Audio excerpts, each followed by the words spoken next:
رب العالمين. اللهم صل وسلم على سيدنا محمد في الأولين، اللهم صل وسلم على سيدنا محمد في الآخرين، اللهم صل وسلم على سيدنا محمد في الملأ إلى يوم الدين. اللهم صل وسلم على سيدنا محمد حتى ترث الأرض ومن عليها وأنت خير الوارثين. ولما ندم الفكر من درار أوصاف محمد يدي عقودا، توجهت إلى الله متوسلا بسيدي وحبيبي محمد صلى الله عليه وسلم، يجعل سعي فيه مشكورا وفعلي فيه محمودا، ويكتب عملي في الأعمال المقبولة، وتوجهي في التوجهات الخالصة والصلات الموصولة. اللهم يا من إليه تتوجه الآمال فتعود ضافرة، وعلى باب عزة تحت رحال فتغشاها منه الفيوضات الغامرة، نتوجه إليك بأشرف الوسائل لديك سيد المرسلين عبدك الصادق الأمين سيدنا محمد أمت رسالته العالمين، أن تصلي وتسلم على تلك الذات الكاملة مستودع أمانتك وحفيظ سرك وحامل راية دعوتك الشاملة، على بالأكبر المحبوب لك والمخصص بالشرف الخر في كل موت مواطن القرب ومدهر قاسم إمدادك في عبادك وساكك إرشادك لأهل ودادك سيد الكونين وأشرف الثقلين، على عبد المحبوب الخالص المخصوص منك بأجل الخصائص. اللهم صل وسلم عليه وعلى آله وأصحابه وأهل حد اقترابه من أحبابه. اللهم إنا نقدم إليك جاه هذا النبي الكريم، ونتوسل إليك بشرف مقامه العظيم، أن تلاحظنا في حركاتنا وسكناتنا بعين عنايتك، وأن تحفظنا في جميع أطوارنا وتقلباتنا بجميل رعايتك وحصين وقايتك،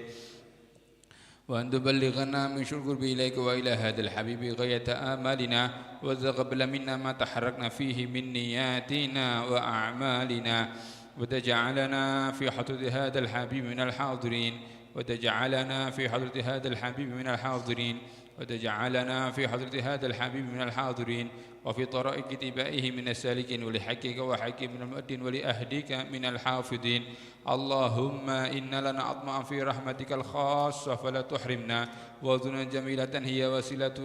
إليك فلا تخيبنا. آمنا بك برسولك وما جاء به من الدين، وتوجهنا بإليك مستشفين أن تقابل المذنب منا بالغفران، والمسيء بالإحسان، والسائل بما سأل، والمؤمل ما أمل، وأن تجعلنا ممن نصر هذا الحبيب ووازره ووالاه وظاهره وعم بركته وشروجته أولادنا ووالدينا وأهل قدرنا ووادينا وجميع المسلمين والمسلمات والمؤمنين والمؤمنات في جميع الجهات، وأدم راية الدين القويم في جميع أقطار منشورة، ومعالم الإسلام والإيمان بأهلها معمورة معنى وصورة، واكشف اللهم كربة المقروبين، واقضي دين المدينين، واغفر للمذنبين، وتقبل توبة التائبين، وانشر رحمتك على عبادك المؤمنين أجمعين، واغفر شر المعتدين والظالمين، وابسط دولة الحق في جميع النواحي والأقطار، وأيدهم بتأييد من عندك ونصر على المعاندين من المنافقين والكفار، وجعلنا يا رب في الحسن الحسين من جميع البلايا، وجعلنا يا رب في الحسن الحسين من جميع البلايا، وجعلنا يا رب في الحسن الحسين من جميع البلايا، وفي حرز المكين من الذنوب والخطايا، وأدمنا في الأعمال بطاعتك وصدق في خدمتك قائمين، وإذا توفيتنا فتوفنا مسلمين مؤمنين، واختم لنا منك بخير أجمعين. وصلي وسلم على هذا الحبيب المحبوب للأزام والأرواح والقلوب، وعلى آله وصحبه ومن إليه منسوب، وآخر دعوانا الحمد لله رب العالمين بسر الفاتحة.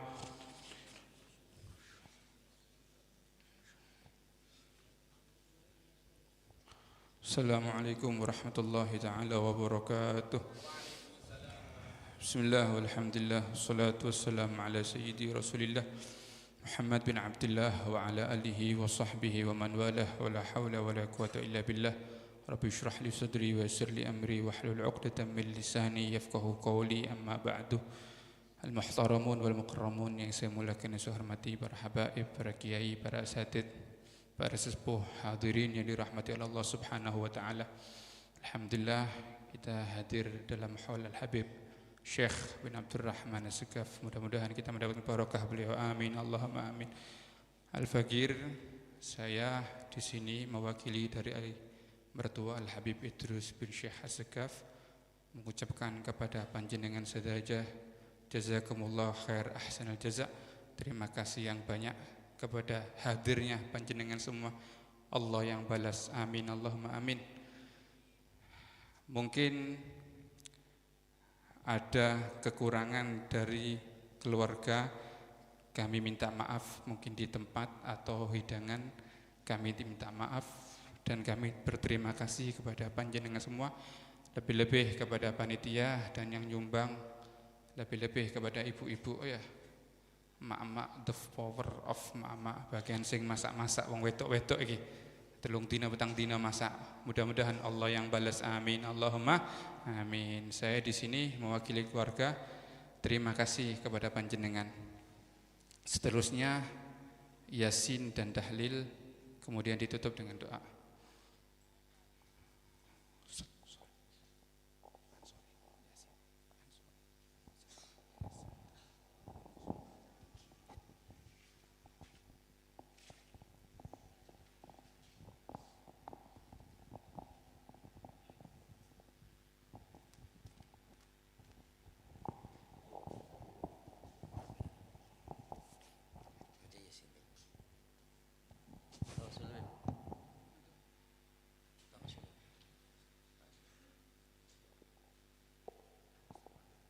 الفاتحة إلى حضرة نبي المصطفى محمد صلى الله عليه وآله وسلم ثم إلى أرواح آبائه وإخوانه من الأنبياء والمرسلين صلوات الله عليهم أجمعين كافة الأولياء والشهداء الصالحين أينما كانوا وحلت أرواح من مشارق الأرض المغاربها بر وبرها خصوصا إلى أرواح أهل بيت الطيبين الطاهرين وأزواج الطاهرات أمهات المؤمنين وأصحاب رسول الله أجمعين والتابعين لهم بإحسان إلى يوم الدين ثم إلى ركافة الأولياء الشهداء الصالحين أينما كانوا وحلت أرواح من مشارق الأرض المغاربها بر وبرها خصوصا المهاجر إلى الله أحمد بن عيسى وبن عبيد الله وسيدنا علي بن علوي خالي عقاسم والفقيه المقدم جميع ساداتنا لي بعلوي فخر الوجوه شيخ بكر بن سالم وكعب بن سالم قطب رباني سيدنا الشيخ عبد القادر الجيلاني وسيدنا شاذلي والإمام النووي قطب الأنفاس الحبيب عمر بن عبد الرحمن العطاس وشيخ علي بن عبد الأبارس ثم إلى روح قطب الباهر الحبيب عبد الله بن حسين بن طاهر وأخي طاهر ثم القدم ثاني عبد الرحمن السقا ولادي ومضر وإخوانه والحبيب عبد القادر مجيد أحب العلام محمد بن علي بن عباس الملكي وأخي عباس الملكي ثم إلى الحبيب علي الحبشي كويتا وحبيب أبو بكر قرسي وأبي شيبة طوفوتي والحبيب عبد الله حداد بنغيل والحبيب جعفر بن شيخان السقا والحبيب علوي بن سقا والسقا والحبيب هادي بن شبكر بن سالم ثم إلى الحبيب عبد الله بن عبد القادر بن أبي وهب الصائم سنة حامد تنقل وهب سنة هادي الحامد ثم إلى الحبيب هادي بن عبد الله الهدار ثم إلى روح صاحب الحول المرحوم إلى رحمة الله الحي القيوم الحبيب شيخ بن عبد الرحمن السقاف ثم إلى المرحوم أبو مركاني وأصولهما وفرهما ثم إلى روح الجد عبد الله وزوجته ومزين ثم إلى روح الوالد أحمد بن عبد الله إخوانه ثم إلى روح أمواتنا وأمواتكم ثم إلى أمواتنا وأموات الحاضرين وأموات المسلمين أجمعين أن الله يعلي درجاته في الجنة ويميد علينا من بركاته وأسراره وأنواره وعلومه ونفعاته في الدين والدنيا والآخرة وأن نتغشى من رحمة والمغفر اسم الجنة ويختم لنا بالحسنى في خدمة وعافية حاضرة النبي محمد صلى الله عليه وسلم بسر الفاتحة.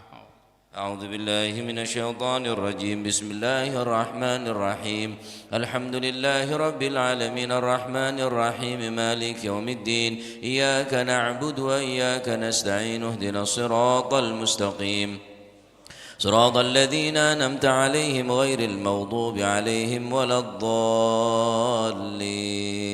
رب اغفر لي ولوالدي وللمؤمنين آمين بسم الله الرحمن الرحيم ياسين والقرآن الحكيم إنك لمن المرسلين على صراط مستقيم تنزيل العزيز الرحيم لتنذر قوما ما أنذر آباؤهم فهم غافلون لقد حق القول على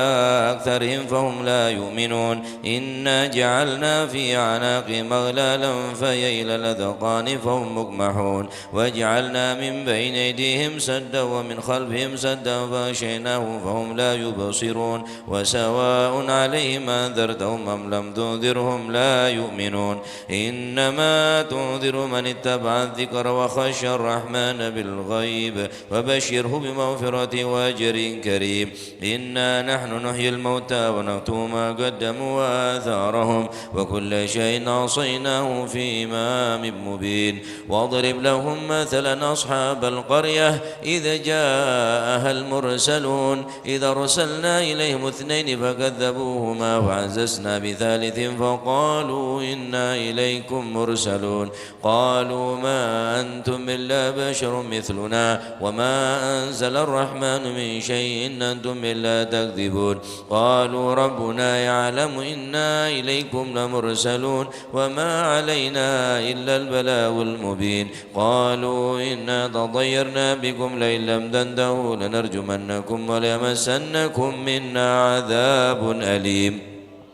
قالوا طائركم معكم إذ ذكرتم بل أنتم قوم مسرفون وجاء من أقصى المدينة رجل يسعى قال يا قوم اتبعوا المرسلين اتبعوا من لا يسألكم أجرا وهم مهتدون وما لي لا أعبد الذي فطرني وإليه ترجعون أتخذ من دونه آلهة يردني الرحمن بضر لا تغن عني شفاعتهم شيئا ولا ينقذون إني إذا لفي ضلال مبين إني آمنت بربكم فاسمعون قيل ادخل الجنة قال يا ليت قومي يعلمون بما غفر لي ربي وجعلني من المكرمين وما أنزلنا على قومه من بعده من جند من السماء وما كنا منزلين إن كانت إلا صيحة واحدة فإذا هم خامدون يا حسرة على العباد ما يأتيهم من رسول إلا كانوا به يستهزئون ألم يروا كم أهلكنا قبلهم من القرون أنهم إليهم لا يرجعون وإن كل لما جميع لدينا محضرون وآية لهم الأرض الميتة وأحييناها وأخرجنا منها حبا فمنه يأكلون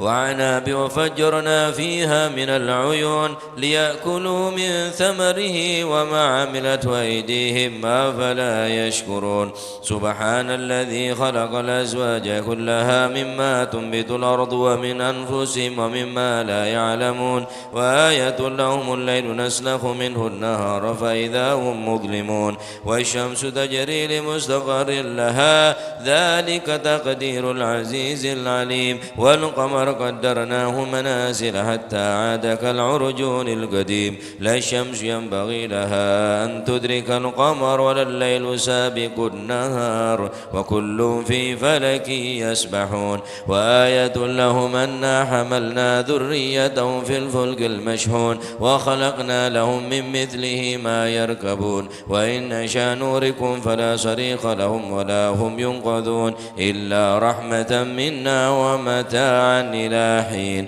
وإذا قيل لهم اتقوا ما بين أيديكم وما خلفكم لعلكم ترحمون وما تأتيهم من آية من آيات ربهم إلا كانوا عنها معرضين وإذا قيل لهم انفقوا مما رزقكم الله قال الذين كفروا للذين آمنوا وندعم من لو يشاء الله أدعمه إن أنتم إلا في ضلال مبين ويقولون متى هذا الوعد إن كنتم صادقين ما ينظرون إلا صيحة واحدة تأخذهم وهم يخصمون فلا يستطيعون توصية ولا إلى أهلهم يرجعون ونفخ في الصور فإذا هم من الأجداث إلى ربهم قالوا يا ويلنا من بعثنا من مرقدنا هذا ما وعد الرحمن وصدق المرسلون إن كانت إلا صيحة واحدة فإذا هم جميع لدينا محضرون فاليوم لا تظلم نفس شيئا ولا تجزون إلا ما كنتم تعملون إن أصحاب الجنة اليوم في شغل فاكهون هم وأزواجهم في ظلال على الأرائك متكئون لهم فيها فاكهة صيحة ولهم ما يدعون سلام قولا من رب رحيم وامتازوا اليوم أيها المجرمون ألم أعهد إليكم يا بني آدم ألا تعبدوا الشيطان إنه لكم عدو مبين وأن اعبدوني هذا صراط مستقيم ولقد أضل منكم جبلا كثيرا أفلم تكونوا تعقلون هذه جهنم التي كنتم توعدون اصلوها اليوم بما كنتم تكفرون اليوم نختم على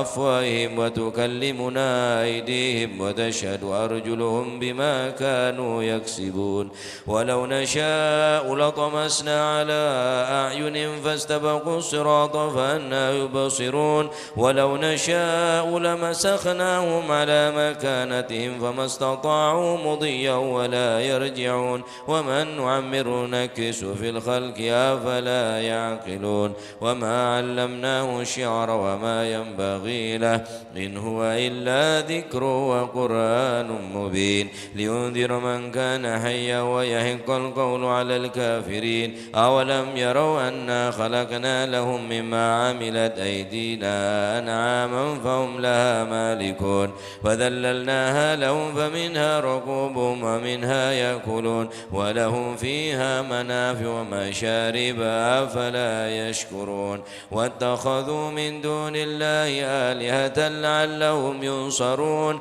لا يستطيعون نصرهم وهم لهم جند محضرون فلا يحزنك قولهم إنا نعلم ما يسرون وما يعلنون أولم يرى الإنسان أنا خلقناهم من نطفة فإذا هو خصيم مبين وضرب لنا مثلا ونسي خلقه قال من يحيي العظام وهي رميم قل يحييها الذي أنشأها أول مرة وهو بكل خلق عليم الذي جعل لكم من الشجر الأخضر نارا فإذا أنتم منه توقدون أوليس الذي خلق السماوات والأرض بقادر على أن يخلق مثلهم بلى وهو إنما أمره إذا أراد شيئا أن يقول له كن فيكون فسبحان الذي بيده ملكوت كل شيء وإليه ترجع سبحانه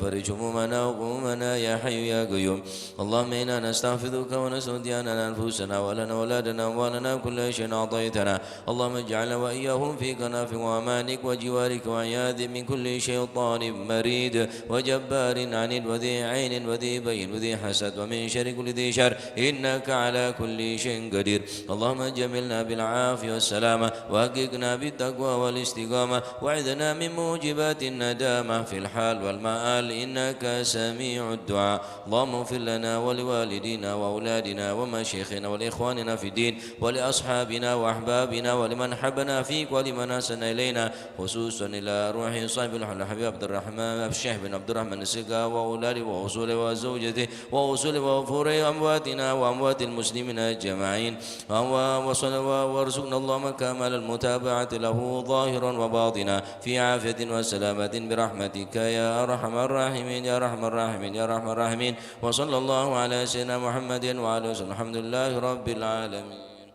بسم الله الرحمن الرحيم قل هو الله أحد الله الصمد لم يلد ولم يولد ولم يكن له كفوا أحد بسم الله الرحمن الرحيم قل هو الله أحد الله الصمد لم يلد ولم يولد ولم يكن له كفوا أحد بسم الله الرحمن الرحيم قل هو الله أحد الله الصمد لم يلد ولم يولد ولم يكن له كفوا أحد بسم الله الرحمن الرحيم قل هو الله أحد الله الصمد لم يلد ولم يولد ولم يكن له كفوا أحد الله أكبر لا